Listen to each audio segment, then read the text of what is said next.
स्वामी समर्थ. नमस्ते. ज्योतिष kitchen and रेसिपीमध्ये आपले सगळ्यांचे मी अगदी खूप खूप मनापासून स्वागत करते. इथे मी शेवग्याची भाजी घेतली आहे. शेवग्याची भाजीची आज मस्त अशी रेसिपी बनवते वेगळी. शेवग्याची भाजी खाण्याचे फायदे सर्वांनाच माहीत आहेत. जर डायबिटीससाठी आहे किंवा सांधेदुखीसाठी, भूक लागत नसेल त्यासाठी, कॅल्शियमने भरपूर अशी भाजी फायदेमंद आहे. तर नक्की खायला सगळ्यांना पाहिजे. मुलं कशी भाजी खायला मागत नाही, तर आपण अशी वेगळी वेगळी रेसिपी करून द्यायची. तर सगळ्यात पहिलं हे मी शेवग्याची भाजी स्वच्छ करून घेतली आणि धुवून घेतली आहेत. स्वच्छ पानं 3 ते 4 वेळा अशी धुवून घेतली. देठ वगैरे घेतले नाहीत, फक्त पानं घेतली आहेत. पण ही पानं कशी कवळी आहेत पण थोडीशी मोठी आहेत, त्याच्यामुळे मी पहिलं चिरून घेते. इथे भाजी चिरायसाठी पाट घेतला आणि थोडी थोडी भाजी घ्यायची, जास्त पण नाही घ्यायची, कारण ती एकदा कशी हातामध्ये चिरता येत नाही. अशी थोडी थोडी घेऊन बारीक चिरून घ्यायची. तर छोटी छोटी पानं असेल ना तशीच घातली तर चालेल, पण ही पानं थोडीशी मोठी आहेत, त्याच्यामुळे मी अशी बारीक चिरून घेते. जेवढं शक्य होईल तेवढं बारीक चिरून घ्यायची. थोडी अशी घेते मी अजून करून. इथे भाजी कापून घेतली. आता बाकीची भाजी मी अशी जे कापून घेते. मी इथे आता ही सर्व भाजी बारीक अशी चिरून घेतली आहे आणि बाजूला ठेवून देते.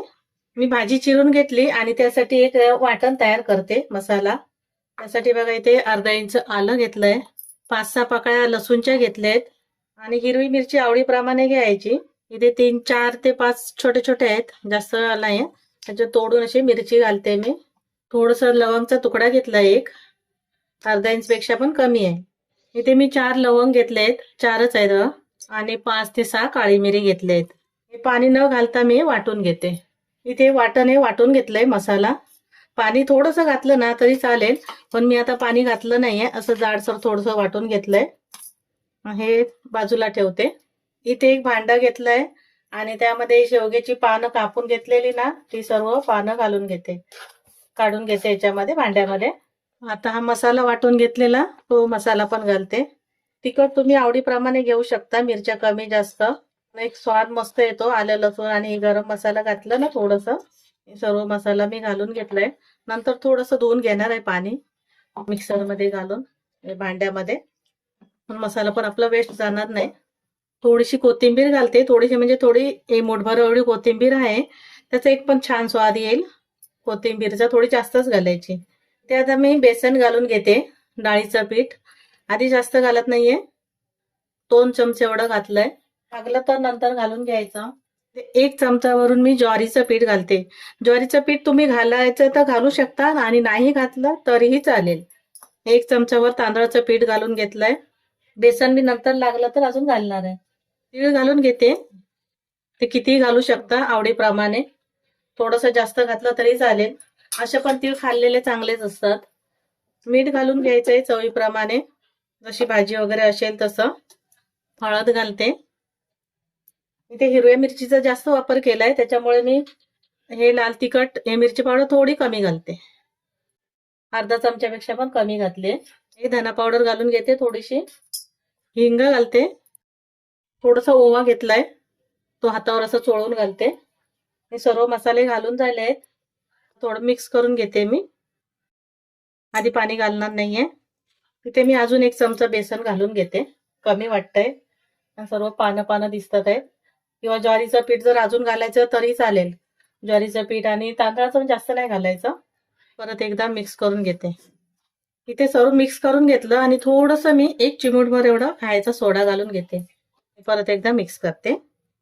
त्या भांड्यामध्ये थोडंसं पाणी घालून घेते, थोडं थोडं पाणी घालते मी आणि तसं एक गोळा बनवून घेते त्याचं. ते मिश्रण थोडंसं असं मिक्स करून घेतलं, पण अजून मला पानं जास्त वाटतात आहेत, त्याच्यामुळे थोडंसं 1 चमचा ज्वारीचं पीठ किंवा तांदळाचं कुठचंही तुम्ही घालू शकता. बेसन घालून घेते, अर्धा चमचा एवढं. दस घेत घालायचं, आधी घालून नाही ठेवायचं जास्त. तर लागलं तर पाणी थोडं घालून घेणार, नाही तर नाही घालणार. व्यवस्थित असं तो पाणी नाही घालत आहे, फक्त आधी व्यवस्थित असं मिक्स करून घेतलं. इथे मिक्स करून झालंय. हे व्यवस्थित असं मी मिक्स करून घेतलं आणि हे इथे थोडं बाजूला करते. एक प्लेट घेतली आहे, त्याच्यामध्ये थोडंसं तेल घालते, ताटाला पूर्ण पसरून घेते.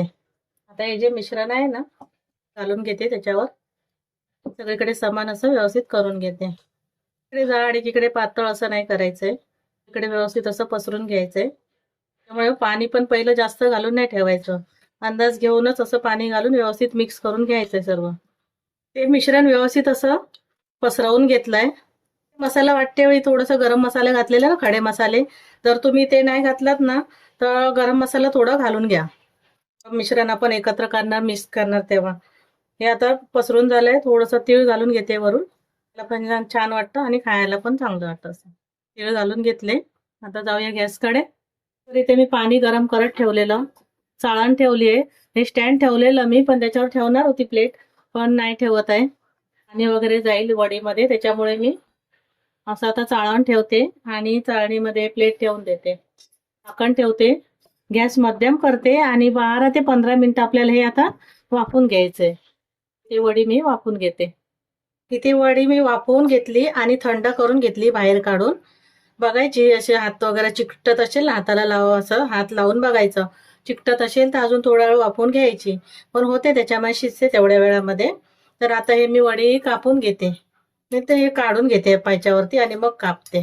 सहज अशी निघते. आपण तेल लावलं होतं ना, त्याच्यामुळे व्यवस्थित अशी निघाली आहे. आता ही प्लेट मी बाजूला करते आणि इथे वडी कापून घेते. तुम्हाला छोट्या मोठ्या ज्या आकारामध्ये पाहिजे ना तसे कापू शकतात. आणि जेवढ्या पाहिजे तेवढ्या तळून घ्यायच्या आणि ठेवून द्यायच्या बाकीच्या फ्रीजमध्ये. अशा काय खराब होत नाही त्या. आता मी थोड्याशा तळून घेणार आहे आणि बाकी ठेवून देणार आहे डब्यात भरून. हे असं सॉस बरोबर खायला पण छान वाटतील किंवा असे जेवणाबरोबर. बाकी हे मी एवढे तळून घेते आणि बाकी हे ठेवून देते. आता ही वडी तुम्हाला मी तळून पण दाखवते. इथे वडी तळायसाठी मी गॅसवर लोखंडी तवा ठेवलाय. तुम्ही कढईमध्ये जास्त तेलामध्ये जर करून घ्यायचं असेल ना, तर तसे पण करून घ्यायचं, तळून घेऊ शकता तुम्ही. मी इथे आता कमी तेलामध्ये तळणार आहे. इथे तेल गरम झालंय आणि हे वड्या घालून घेते त्याच्यामध्ये. सर्व तळणार नाहीये मी, थोड्याशा तळून घेते. आता एका बाजूने थोड्याशा लाल झाले की मग परतून घेते. आधी थोडं एका बाजूने शिकून तळून घेते थोडंसं. इथे एखादं मिनिट वगैरे असं तळून घ्यायचं आणि मग बघायचं. आणि दुसऱ्या बाजूने पण चांगले शेकले गेले पाहिजे. असे शिजलेले असतात. दोन्ही बाजूने चांगल्या खमंग अशा फ्राय करून घ्यायच्या. तुम्हाला जास्त तेलामध्ये तळायचे असेल जास्त तेलामध्ये तळून घ्या, जसं आवडत असेल तसं. इथे आता दोन्ही बाजूने मी खमंग आलटून पलटून तळून घेते. या वड्या मी दोन्ही बाजूने आलटून पलटून तळून घेतल्या. आता मी जास्त कुरकुरीत पाहिजे ना, तर थोड्याशा असं बाजूला करून ठेवायच्या. तेल पण असेल तर निघेल. आणि परत मी थोडं तेल घालून घेते. थोड्याशा नरम पाहिजे तर काढून घ्यायच्या. इथे आता तेल गरम झालंय. मी अजून दुसऱ्या घालते आणि त्या पण तळून घेते. मी एवढ्याच बाकी ठेवून देते. इथे सर्व वड्या मी आलटून पलटून अशा फ्राय करून घेतल्या आहेत आणि आता मी काढून घेते. इथे मी मस्त अशी शेवग्याच्या पानांची वडी बनवली आहे. हे मुलं कशी असं खाणार नाहीत, भाजी वगैरे खात नाही, तर त्यांना सांगायचंच नाही कोथिंबीर वडी बनवली सांगायचं, अगदी आवडीने खातील. आणि त्यांना कसं कॅल्शियम भेटेल, शुगर कमी होते, पचन चांगलं होतं, त्याच्यामुळे विटामिन्स भरपूर आहे, त्याच्यामुळे आपले केस पण चांगले राहतात आणि रोगप्रतिकार शक्ती वाढते. त्यासाठी हे तुम्ही नक्की बनवून द्या. आणि रेसिपी आवडली असेल तर लाईक करा, शेअर करा, सबस्क्राईब करा. भेटू आपण अशाच एका नवीन रेसिपी सोबत. धन्यवाद. थँक्यू.